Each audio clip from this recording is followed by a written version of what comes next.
Bendiciones, hermanos, estamos en el paso 10, que se llama amonestándonos unos a otros. Leemos. Ahí aparece un monito preguntándose, ¿le digo o no le digo? La franqueza levanta a un hermano. Dice Colosenses 1:28, amonestando a todo hombre, a fin de presentar perfecto en Cristo Jesús a todo hombre. Número 1, lea Proverbios 24:26. Proverbios 24:26. ¿Estoy bien? Proverbios 24, versículo 24 al 26. Ahí usted me acompaña. El que dijere al malo, justo eres, los pueblos lo maldecirán y le detestarán las naciones. Mas los que lo reprendieron tendrán felicidad, y sobre ellos vendrá gran bendición. Besados serán los labios del que responde palabras rectas. Entonces, ¿qué error se debe evitar? B24, no corregir al malo.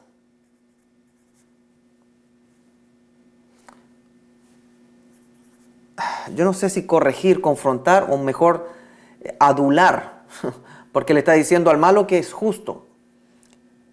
Bueno, no corregir al malo. Ya aclaramos en la clase anterior de que uno no anda corrigiendo a las personas de acuerdo a lo que yo pienso o lo que yo interpreto, sino lo que claramente está establecido en la palabra. Otra pregunta, ¿qué es lo correcto para hacer? 25-26. Reprender, besados serán los labios del que responde palabras rectas. Entonces, reprender con palabras rectas. Reprender con palabras rectas. Me gustaría ver otras versiones, pero el libro está basado en esta versión, en la Reina Valera del 60, así que me voy a quedar ahí un poquito. Si se coloca muy difícil el español antiguo, pues nos vamos a la otra. Pregunta, ¿qué resultado hay cuando amonestamos a alguien? 25-26. Más lo que lo reprendieron tendrán felicidad. El resultado, felicidad. Bendición. Ahí dice. Bendición y reconocimiento, porque besados serán los labios. Vamos a decir eso, reconocimiento, que es una interpretación más moderna. A ver, besados los labios, quiero ver eso, ¿cómo la traduce los labios? Porque no nos van a andar besando los labios por reprender, culturalmente no corresponde. Besa los labios el que da una respuesta correcta. Aquí lo toman. La respuesta sincera es como un beso amistoso.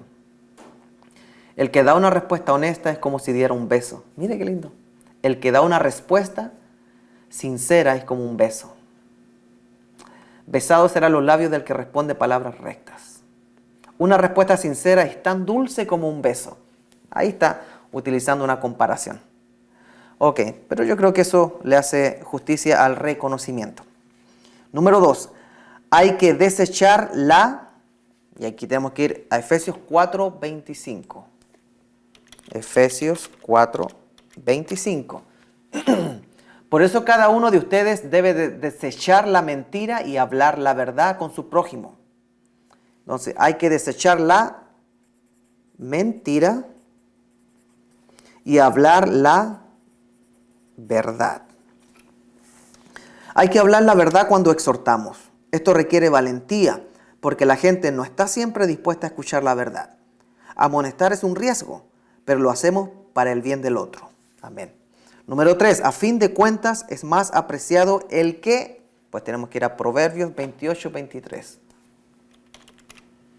Proverbios 28, verso 23. Cae mejor el que sabe reprender que el que solo sabe lisonjear. Ese lisonjear no se utiliza mucho. Veamos las otras versiones. Cae mejor el que sabe reprender que el que solo sabe lisonjear. Ah, vamos a la larga se aprecia más al que reprende que al que alaba. Lisonjear es como tirar flores, así. En Chile decimos chupapata. Chupapata, no good. A fin de cuentas, más se aprecia el que reprende que el que adula. Me gusta la adulación más que el lisonjero. Entonces, a fin de cuentas es más apreciado el que reprende que la persona que adula a otro o adula. Nota, la palabra lisonjear quiere decir adular o echar flores. Ya, echar flores. Good. ¿Qué motiva a la gente a adular en lugar de amonestar? Yo diría la conveniencia,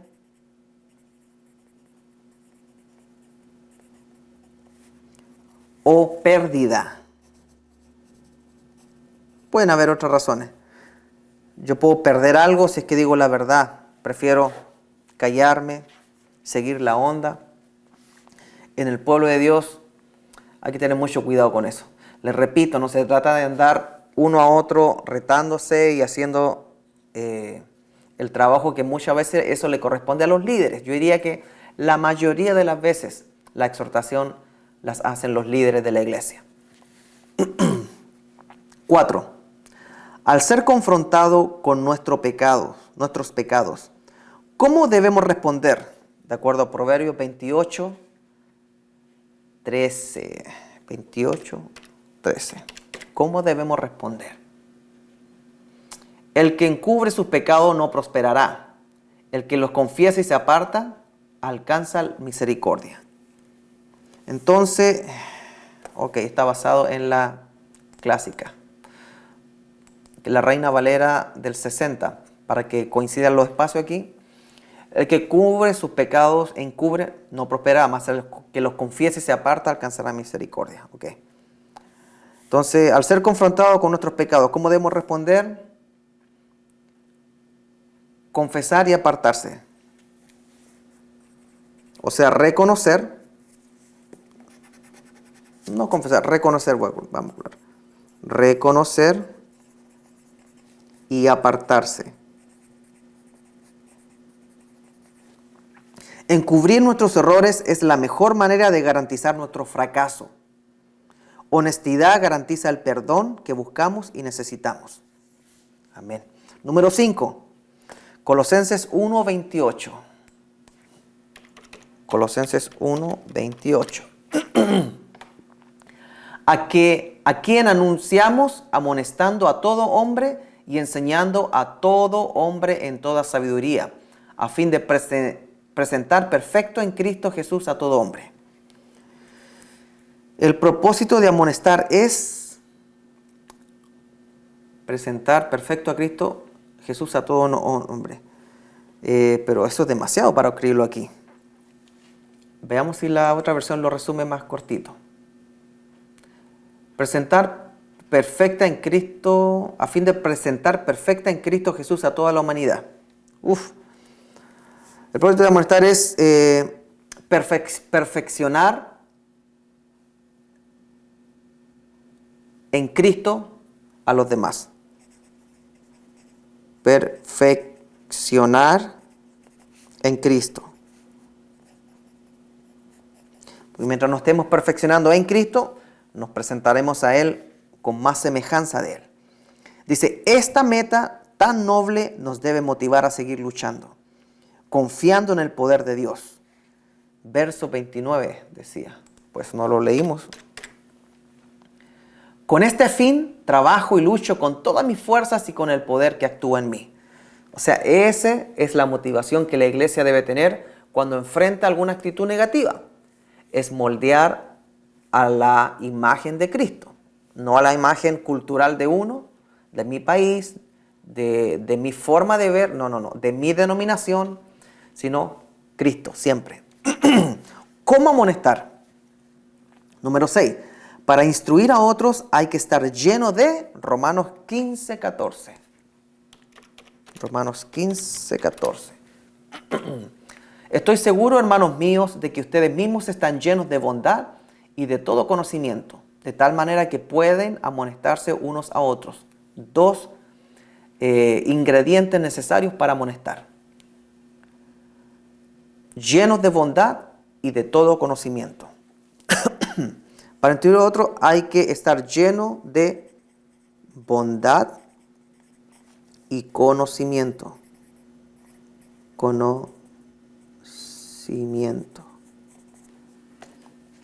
¿Cómo sería una amonestación sin bondad? Sería cruel y peligrosa, porque no sabemos cómo va a reaccionar la otra persona. ¿Cómo sería una amonestación sin conocimiento? Sería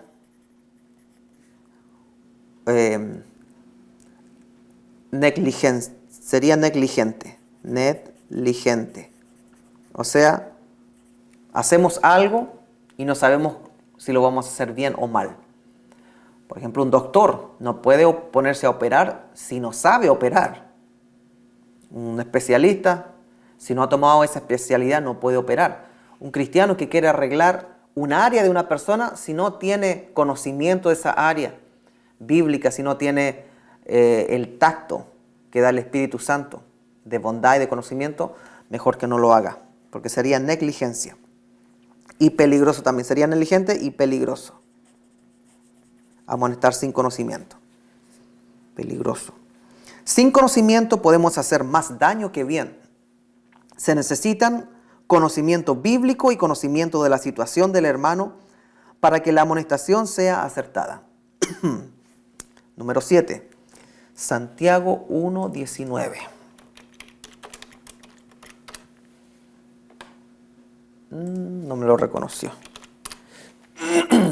Por eso, amados hermanos míos, todos ustedes deben estar dispuestos a oír, pero ser lentos para hablar y para enojarse.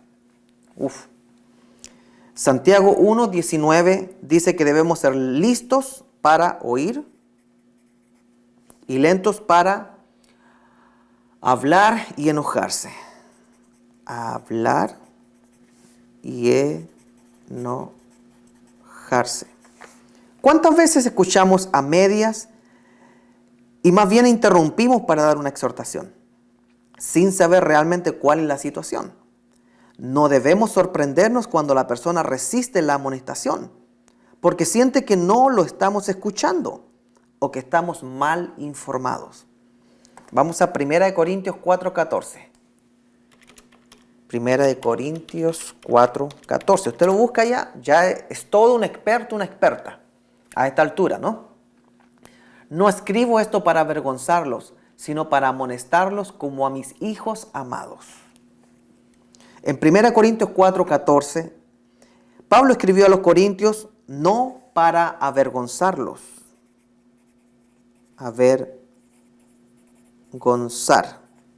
sino para amonestar. Amonestar como a un hijo. Amonestar requiere firmeza, no dureza. Avergonzar a alguien públicamente es contraproducente. Causa rebeldía en vez de arrepentimiento. Lea Gálatas 6:1 y 2. Vamos a Gálatas 6:1 y 2. Hermanos, si alguno es sorprendido en alguna falta, ustedes que son espirituales, restáurenlo con espíritu de mansedumbre. Piensa en ti mismo, no sea que también tú seas tentado. Sobrelleven los unos las cargas de los otros y cumplan así la ley de Cristo. ¿Qué tipo de persona califica para restaurar a otros? Espiritual. ¿Con qué espíritu se debe exhortar al caído? Con mansedumbre. Con un espíritu mansedumbre. Mansedumbre. ¿Cómo cambia el verso 1 si sustituimos las palabras regañar o castigar por restaurar? A ver. Hermanos, si alguno es sorprendido en alguna falta, ustedes que son espirituales, regáñenlo con un espíritu de mansedumbre. No, no funciona. Castíguenlo con un espíritu de mansedumbre. Tampoco funciona. No. Es solo la gracia de Dios que nos mantiene victoriosos. Amén. Ahí creo que me salté. No sirve, aquí lo voy a colocar, no sirve, no se puede cambiar. Vamos al 11. ¿Qué otra advertencia hay en la última parte del verso 1 y verso 3? El verso 3 nos llegamos, vamos para allá. El verso 3 dice, porque el que se cree ser algo y no es nada, a sí mismo se engaña. Vamos, entonces, ¿qué otra advertencia hay en la última parte del verso 1 y verso 3? Piensa en ti mismo, no sea que también tú seas tentado, porque se cree algo, no es nada. Entonces la advertencia, no creerse superior o creerse inmune al pecado, inmune a las caídas, inmune, vamos a decir inmune a la tentación. A la tentación. Siempre hay que cuidarse uno mismo de no caer. Aún el más espiritual está sujeto a tentaciones. Por lo tanto, no hay lugar para el orgullo. Es solo la gracia de Dios que nos mantiene victoriosos. Amén. 12. Otra parte de la restauración es, el verso 2 dice, sobrelleven los unos las cargas de los otros y cumplan así la ley de Cristo. Sobrellevar cargas, sobrellevar sus cargas. O sea, ayudarlo a que salga adelante. Las cargas que debemos llevar para el hermano son las cargas pesadas, abrumadoras, que el hermano es incapaz de sobrellevar solo.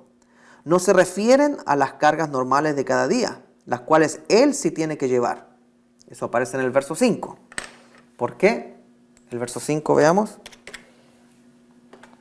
Porque cada uno llevará su propia carga. O sea, es lo extra. Número 13, Mateo 18, 15, 17. Mateo 18, 15, 17. Acompáñeme usted. Mateo 18, 15, 17. Por tanto, si tu hermano peca contra ti, ve y repréndelo cuando él y tú estén solos. Si te hace caso, habrás ganado a tu hermano. Pero si no te hace caso, haz que te acompañe uno o dos más, para que todo lo que se diga conste en labios de 2 o 3 testigos. Si tampoco a ellos les hace caso, hazlo saber a la iglesia. Y si tampoco a la iglesia le hace caso, ténganlo entonces por gentil y cobrador de impuestos. Esto es muy, muy, muy interesante, delicado, y hay que saber darle un acercamiento correcto. Entonces, Mateo nos da un modelo de cómo tratar con alguien que ha pecado contra nosotros. Mateo 18. ¿Cuáles son los 3 pasos a seguir? Verso 15. Si tu hermano peca, ve y repréndelo a solas. Ve y repréndelo a solas. Reprenderlo no es retarlo. ¿Se acuerda? Reprenderlo es ir a ayudarlo. Suena un poquito, pero uno va a mostrarle que esa es una forma mejor de hacer las cosas, con bondad y conocimiento. ¿Qué otra cosa? ¿Cuáles son los 3 pasos a seguir? Verso 16, ir con 2 o más testigos, 2 o 3 testigos. Ir con 2 o 3 testigos, si la primera no reaccionó bien. Y 3, si no hace caso, hazlo saber a la iglesia. Y tenlo por gentil. Hazlo saber a la iglesia y tenlo por gentil. O sea, no cristiano. Ok, aquí yo les voy a decir algo bien interesante. ¿Cómo podemos colocar este filtro? No hagamos nada que a nosotros no quisiéramos que nos hicieran. No tratemos a nadie como nosotros no quisiéramos que traten a nuestro papá, mamá, tío, hermano, hijo o hija. Entonces, no se trata de paso 1, hablé, paso 2, lleve testigo, paso 3, lo dejo mal con todos. No, no, no. Tiene que haber guianza del Espíritu Santo a través de los líderes de la iglesia. Estas cosas se colocan en manos del pastor y de los líderes porque pueden ser la puerta para una división o un problema que va a dañar a muchos o a una familia o a varias familias. Entonces, recuerden las palabras bondad y conocimiento. Siempre cuando uno se acerca, bondad y conocimiento, amor, con fruto del Espíritu. Alto. ¿Cuál de los 3 pasos es más difícil para usted?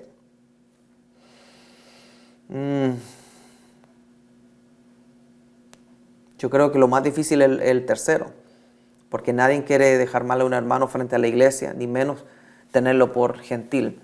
A veces hay que tener mucho cuidado. Estos casos son quizás muy extremos. Yo he escuchado casos de pastores que han tenido que pedirle a algunas personas que no vayan a la iglesia. Son casos muy extremos. Generalmente está involucrado con abusadores. Hay abusadores de niños, hay abusadores de mujeres, que quizás si en esa congregación se encuentra alguna ex víctima, lo más sano es que esas personas que han sido abusadores, si quieren servir al Señor y se han arrepentido, busquen al Señor en otro lugar. Y eso es muy sano. Pero son casos extremos.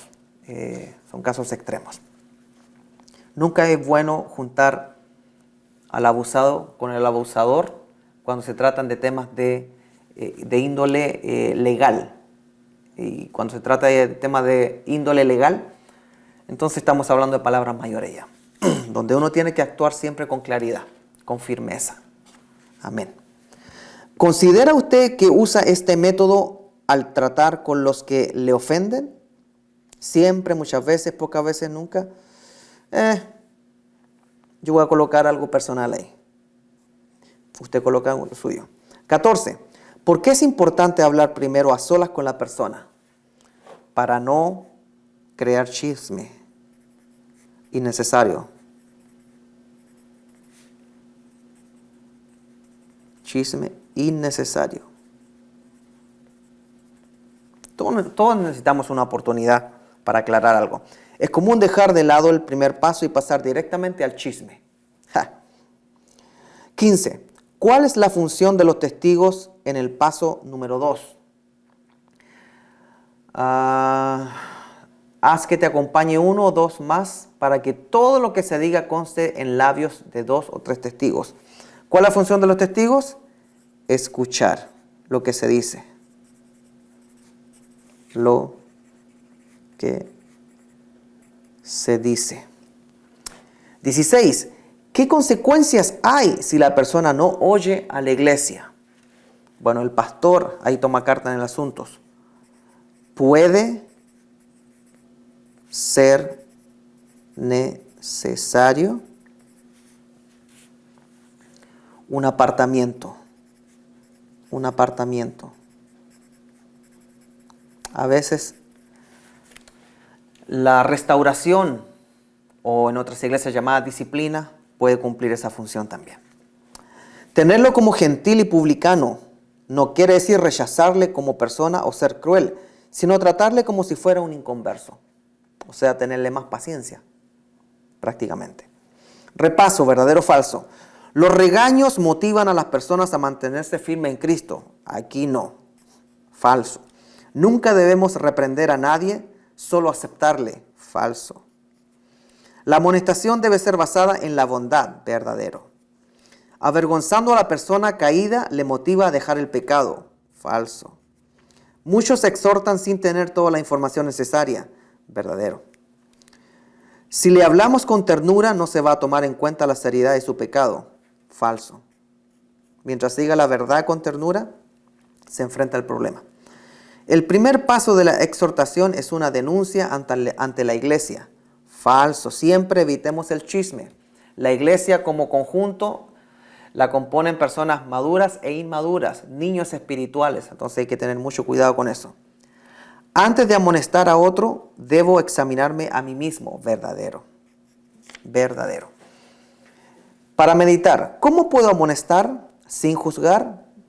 Eso hay que leer Romanos 14:13. El que amonesta tiene que tener bondad y conocimiento. Recuerde siempre. Y para crecer. A ver, para estudiar se me pasaba. ¿Cuál es un pecado grave que merece una amonestación? Tito 3:10. Vamos a ver. Tito 3:10. Un pecado grave que merece una amonestación. Al que cause divisiones, deséchalo después de una y otra amonestación.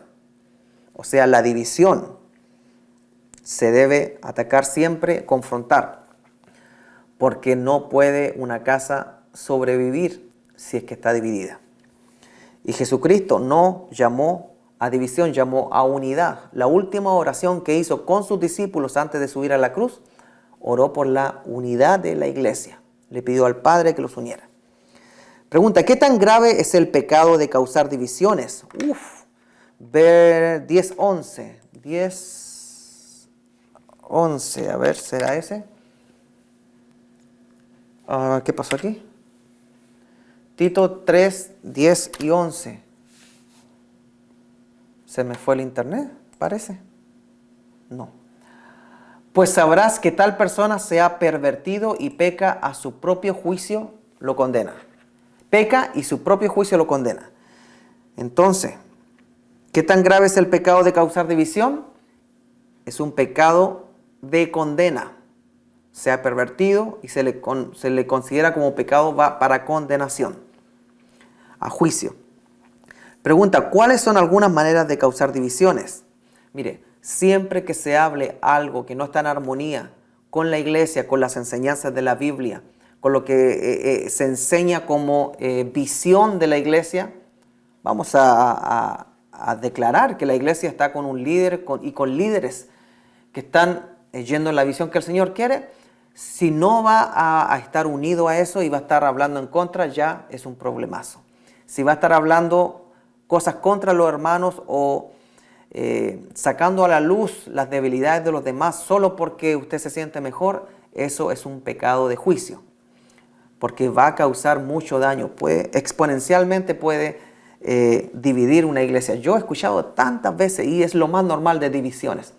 Porque personas están actuando de forma horrible y se están trayendo condenación sobre sus vidas. Y Dios nos libre, porque mejor les fuera ser que se aten una piedra en el cuello y se arrojen a la mar, en vez de que sean una piedra de tropiezo.